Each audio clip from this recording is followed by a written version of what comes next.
Raganya Damar. Bab 2. Raga yang rewel. Langkah kaki Damar terasa berat ketika ia menyusuri jalanan becek menuju rumah. Pakaian lusuhnya masih lembab, menyisakan bau tanah dan lumut. Angin sore menusuk tulangnya, membuat tubuhnya menggigil. Ia tidak tahu bagaimana menjelaskan pada orang rumah apa yang baru saja dialaminya. Bagaimana mungkin ia bercerita bahwa di dasar sumur tua ia mendengar bisikan yang membuat bulu kuduk berdiri. Sesampainya di beranda, suara sendok beradu dengan piring terdengar dari dapur. Bau sayur bening bercampur bawang goreng menyambutnya, seharusnya menenangkan, tapi entah kenapa justru membuatnya gelisah. "Ibu, aku pulang," ucap Damar pelan. Ibunya, seorang perempuan berkerudung lusuh dengan tangan cekatan, menoleh sebentar lalu berdecak. "Kamu kemana saja, Mar?" Basah kuyup, kayak abis nyemplung kali. Damar menunduk, tidak berani menjawab. Kalau ia jujur, ia takut dianggap gila.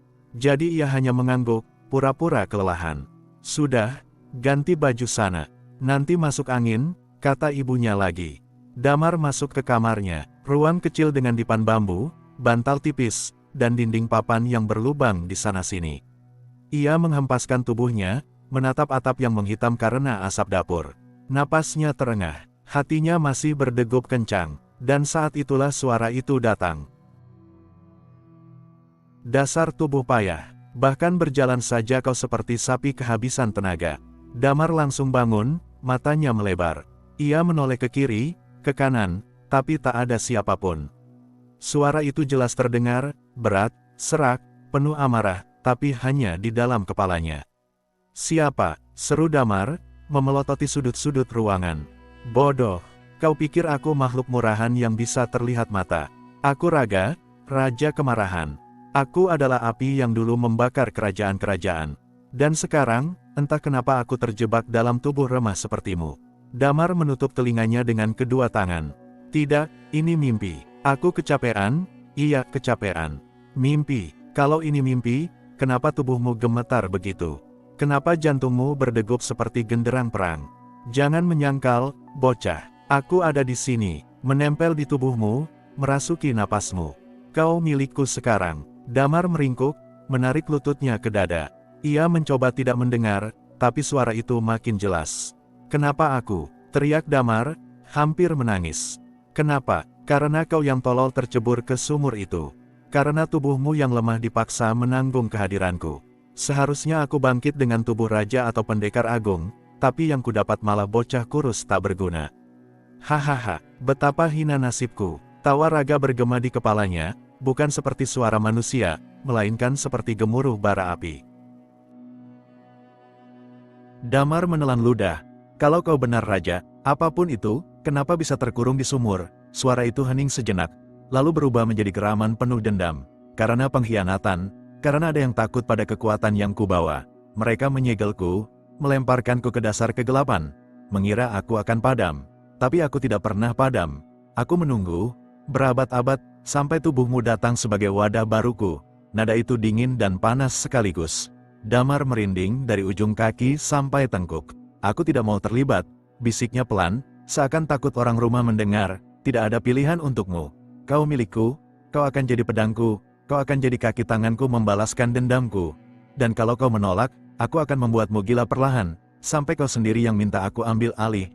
Damar terdiam, keringat dingin membasahi punggungnya. Di luar kamar, suara ibunya memanggil, "Mar, ayo makan dulu." "Ya, Bu," jawabnya cepat, berusaha menutupi kepanikan. Ia berdiri, melangkah kaku ke ruang makan.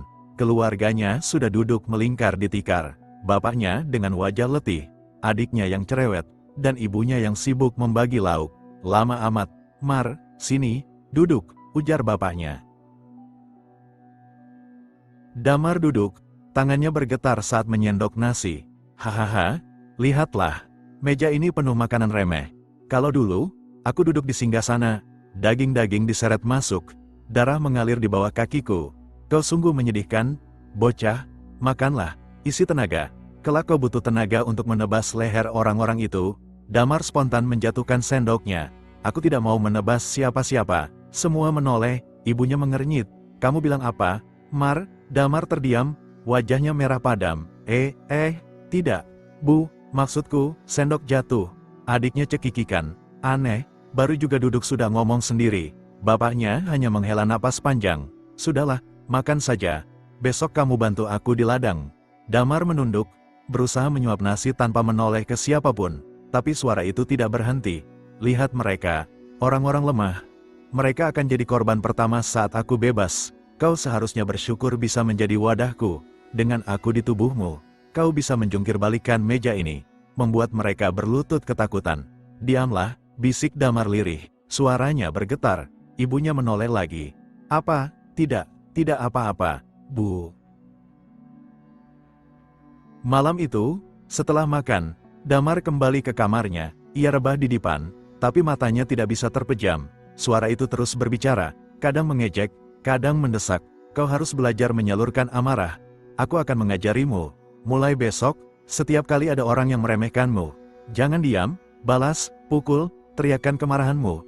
Dari situlah kekuatanku akan kembali. Damar menutup kepala dengan bantal. Aku tidak mau, kau tidak punya pilihan. Bocah, aku adalah raja kemarahan. Dimanapun aku berada, manusia akan marah, akan membunuh, dunia ini akan kembali merah karena darah. Dan kau akan jadi pembuka jalannya. Damar menggigil. Matanya menatap langit-langit yang gelap. Dan entah kenapa ia merasa semua bayangan di kamar menajam, seolah menatap balik padanya. Pagi itu, ayam berkokok seperti biasa. Sinar matahari menembus celah dinding papan kamar Damar. Ia sebenarnya ingin bangun dengan tenang. Tapi suara berat yang menggaung di kepalanya kembali membangunkannya. Bangun, bocah lemah, hari ini kita harus melatih amarah. Jangan sia-siakan waktumu untuk tidur seperti bangkai. Damar mengerang, menutup wajah dengan bantal. Bisa tidak sehari saja kau diam? Diam, aku raja kemarahan. Kau pikir aku diciptakan untuk diam? Dengar baik-baik, semakin lama kau menahanku, semakin dalam kau akan tenggelam dalam kegilaan. Damar bangkit dengan wajah kusut, rambut awut-awutan. Ia berjalan keluar kamar, langsung disambut adiknya, Lila, yang tengah menyapu. Wah, baru bangun, mukanya kayak dikejar setan. Ejek Lila, setan, hah, anak kecil ini berani menyebutku setan, suruh dia bersujud di kakimu. Bocah, atau biar aku yang ajarkan rasa takut padanya. Diamlah, seru Damar keras. Tanpa sadar, Lila terlonjak. Loh, aku cuma bercanda, kenapa marah? Damar terhenti, wajahnya merah. Aku nggak ngomong sama kamu. Lila mengangkat alis. Ya terus sama siapa? Gila ya kamu? Ia terkikik sambil melanjutkan sapuannya. Damar menepuk dahinya. Ini gawat, orang-orang pasti mengira aku sinting. Biarkan saja mereka mengira begitu. Bukankah lebih baik ditakuti ketimbang ditertawakan? Tidak, aku tidak mau ditakuti. Aku cuma mau hidup normal. Balas Damar dalam bisikan. Sayangnya, ibunya sudah muncul dari dapur sambil membawa timba. Kamu ngomong apa? Mar, Damar tersenyum kaku. Enggak, Bu. Ngomong sama diri sendiri, ibunya menghela napas. Astaga, kebanyakan begadang kayaknya.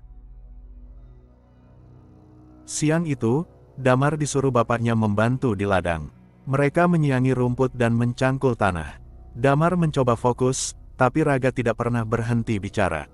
Lihat bapakmu itu, cangkulannya lemah, punggungnya bungkuk. Dulu aku punya pasukan 100.000, sekali hentak tanah bisa terbelah. Kau sungguh memalukan. Cukup sudah, aku cuma anak biasa, gumam Damar. Bapaknya menoleh. Apa? Enggak, Pak. Enggak apa-apa. Bunuh saja waktu dengan bicara jujur. Katakan di hadapannya bahwa ia lemah. Lihat bagaimana ia terbakar amarah. Itulah yang kuinginkan. Lihatlah darah pertama dari keluargamu sendiri. Diam, Raga. Aku tidak akan lakukan itu. Damar menutup mulutnya cepat-cepat, tapi sudah terlambat. Bapaknya menatapnya dengan bingung. Kamu ngomong sama siapa, Mar? Damar memaksakan senyum. Enggak kok, Pak. Panas kali ya, jadi ngelantur. Bapaknya hanya menggeleng, lalu melanjutkan pekerjaannya. Sore hari, di jalan pulang dari ladang, mereka melewati rumah Pak Benu, tetangga yang terkenal cerewet. Seperti biasa, Pak Benu duduk di kursi bambu sambil merokok, menatap sinis. Damar, masih suka nyemplung sumur? Hati-hati, jangan sampai jadi kodok, serunya sambil tertawa. Bapaknya ikut terkekeh, meski berusaha menahan. Damar menunduk, pipinya panas. Dia menghina wadahku. Bocah, kau harus balas sekarang. Ambil batu, hancurkan giginya. Biarkan darahnya mengalir di tanah ini, seperti dulu aku biarkan darah raja-raja berceceran di singgasananya. Tidak, itu cuma omongan orang tua iseng, balas Damar pelan. Iseng, tidak ada yang boleh menghina wadah raja kemarahan. Jangan tunjukkan kelemahan, bocah. Hajar dia, sekarang juga, aku bilang tidak. Damar setengah berteriak. Pak Benu berhenti tertawa, menatap dengan kening berkerut. Apa-apaan tuh bocah? Tiba-tiba marah sendiri. Bapaknya buru-buru menepuk bahu Damar. Maaf, Pak Benu, anak saya kecapean, nggak usah diambil hati. Pak Benu mendengus. Ya sudah, asal jangan bikin ribut. Damar berjalan cepat meninggalkan mereka, wajahnya merah karena malu. Lemah, pecundang, dengan tubuhmu, aku jadi bahan tertawaan. Kalau segel ini runtuh, aku akan membuatmu menangis darah. Sudah aku bilang aku tidak mau ikut campur urusanmu. Balas Damar dalam hati. Malam harinya, keluarga mereka makan bersama. Lila sengaja menggoda Damar dengan menirukan gaya Pak Benu. Hati-hati, jangan jadi kodok, Mar, katanya sambil cekikikan. Damar menghela napas panjang. Ia mencoba sabar, tapi suara di kepalanya langsung meledak. Kau lihat, bahkan bocah ingusan itu berani menghinamu. Pecahkan kepalanya ke meja, biarkan aku merasakan retaknya tulang lagi. Damar menggertakkan gigi. Diam, teriaknya tanpa sadar. Semua orang di meja makan terkejut. Ibunya menaruh sendok, wajahnya khawatir. Damar, kamu kenapa sih akhir-akhir ini? Sering ngomong sendiri, marah sendiri. Jangan-jangan ada yang aneh sama kamu. Damar menunduk, suaranya pelan. Aku cuma kecapean, Bu. Bapaknya menatap tajam. Kalau kamu ada masalah, bilang. Jangan simpan sendiri. Damar mengangguk lemah, padahal di dalam kepalanya suara raga masih meraung. Masalahmu hanya satu, kau terlalu penakut. Biarkan aku memimpin tubuh ini. Biarkan aku menunjukkan pada mereka siapa sebenarnya yang sedang duduk di meja ini. Damar memukul meja keras-keras. Semua orang terdiam. Ia segera bangkit dan berlari ke kamarnya. Di dalam kamar, ia jatuh terduduk, wajahnya tertutup kedua tangan. Air matanya menetes. Kenapa harus aku? Kenapa suara ini ada di kepalaku? Karena kau yang bodoh tercebur ke sumur itu. Hahaha, jangan salahkan takdir, bocah. Kau sekarang milik raja kemarahan. Dan mulai dari keluarga, tetangga, sampai dunia luar, semuanya akan kubakar dengan amarah melalui tubuhmu. Suara itu menggema, menutup malam dengan ancaman yang membuat dada Damar makin sesak. Malam itu, Damar berbaring tanpa bisa memejamkan mata. Bantalnya basah oleh keringat. Suara raga tidak pernah berhenti, seolah berputar di rongga kepalanya. Tidur, apa gunanya tidur? Kau harus mendengar kisahku, bocah. Kisah yang membuat kerajaan runtuh hanya karena bisikan. Damar menarik napas panjang, pasrah. Kalau aku dengar ceritamu, apa kau akan diam setelahnya? Hah, aku tidak pernah diam. Tapi baiklah, dengarkan. Dahulu, di sebuah balairung besar, aku duduk di atas singgasana. Para raja, jenderal, dan rakyat jelata, mereka saling mencabik hanya karena aku menginginkannya. Dengan bisikan kecil, aku membuat ayah membunuh anak, membuat saudara saling menyalakan api kebencian. Darah mengalir seperti sungai, dan aku tertawa di atasnya. Suara itu penuh kebanggaan. Damar menutup wajahnya dengan tangan. Kau, kejam sekali. Kejam, tidak, bocah. Itulah kekuatan sejati. Dunia tanpa amarah adalah rawa busuk. Dengan amarah, manusia hidup. Dengan amarah, aku berkuasa. Dan dengan amarah, aku akan kembali menuntut balas pada mereka yang berkhianat. Suara itu berubah parau, seperti bara tersiram minyak. Mereka, penyihir pengecut. Mereka berjanji setia, tapi akhirnya berbalik, menyegelku dengan mantra kotor. Aku ingat wajah mereka, terutama satu orang, pemimpin mereka. Aku akan cabik jantungnya begitu aku bebas. Damar tercekat. Walau samar, ia bisa merasakan kebencian yang begitu pekat hingga dadanya ikut sesak. Aku tidak mau tahu urusanmu. Aku cuma ingin hidup normal, bisiknya. Normal, normal itu membosankan. Kau ini wadahku, bocah. Mau atau tidak, darah dendamku akan mengalir dalam nadimu. Esoknya, saat matahari terik, Damar duduk di belakang rumah, mencoba mengikat kayu bakar. Raga kembali berteriak, lemah sekali, tubuhmu seperti ranting rapuh. Aku akan mengajarimu cara melatih amarah. Dengarkan, sudah, jangan lagi. Aku capek, balas Damar. Diam dan lakukan. Kau lihat batu itu, pukul dengan tinjumu. Bayangkan orang yang menghina, orang yang menertawakanmu. Isi tinjumu dengan amarah, dan kekuatanku akan mengalir padamu. Damar memandang batu bulat sebesar kepala ayam di tanah. Ia mendesah. Kalau tanganku patah gimana? Patah. Hah. Dulu aku memerintahkan orang meninju batu sebesar gunung sampai hancur. Sekarang kau cuma menghadapi batu sekecil kepala bayi, dan sudah takut. Dasar memalukan. Damar terpaksa berdiri, mengepalkan tangan. Ia mengangkat tinjunya, berteriak kecil, lalu memukul batu itu. Haik, au, ia melompat-lompat sambil mengguncang tangannya. Kulitnya tergores, merah, perih. Apa-apaan ini? Mana kekuatanku? Raga benar-benar terdengar frustrasi. Damar meringis. Hahaha, mungkin kekuatanmu masih ketiduran. Jangan bercanda, bocah. Aku Raja Kemarahan. Aku pernah membuat tembok kota runtuh dengan satu amarah. Tapi sekarang aku bahkan tidak bisa menghancurkan kerikil. Suara itu meledak dengan amarah, tapi di telinga Damar justru terdengar konyol. Ia malah terbahak, meski tangannya sakit. Kasihan sekali Raja Kemarahan, goda Damar. Kalah sama batu kecil. Diam, jangan berani-beraninya merendahkanku. Aku hanya terikat segel. Ya, itu saja. Begitu segel ini lepas, kau akan melihat dunia terbakar lagi. Hari berikutnya, Raga masih tak berhenti memaksa Damar mencoba. Ia menyuruhnya berteriak di ladang, mendorong pohon pisang, bahkan mencoba membuat api dengan amarah. Hasilnya, 0 besar. Setiap kali gagal, Raga meraung dalam kepalanya, membuat Damar pusing setengah mati. Kenapa tubuh ini begitu lemah?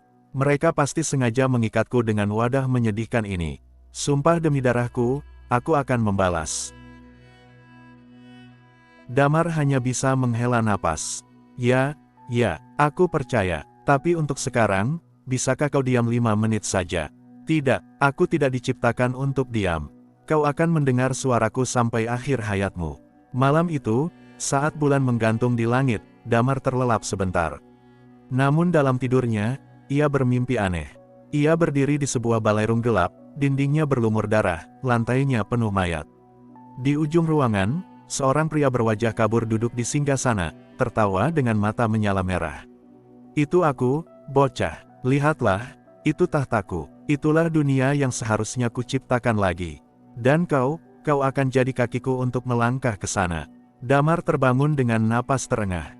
Tubuhnya berkeringat dingin. Ia menatap langit-langit, berbisik lemah, aku tidak mau jadi bagian dari itu, tidak akan pernah. Suara Raga menanggapi, pelan tapi penuh ancaman.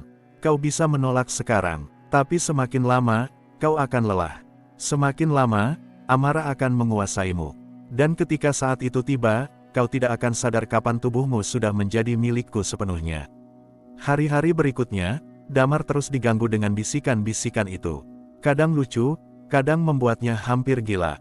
Ia bicara sendiri, menolak sendiri, membuat orang-orang di sekitarnya curiga.